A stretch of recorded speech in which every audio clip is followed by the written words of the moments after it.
Hey guys, welcome back to my channel. Today's recipe మసలబెట్టిన చారు రసం. తెలంగాణలో అయితే మసలబెట్టిన చారు అంటారు. సో ఇది క్విక్గా వితిన్ 5 minutesలో ఎలా చేసుకుందామో చూద్దాం.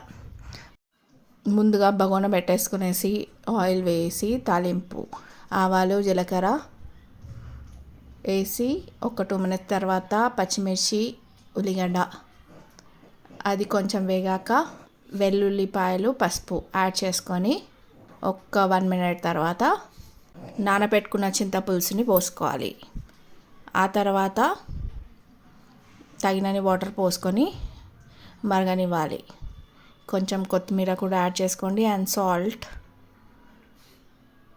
సో అది ఒక్క 2 minutes మసిలినాక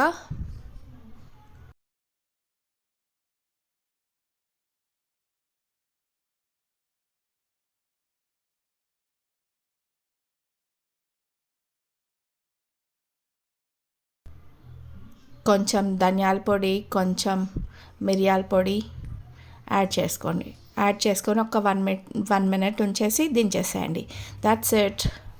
తెలంగాణ స్టైల్ మసలబెట్టిన చారు ఈజ్ రెడీ.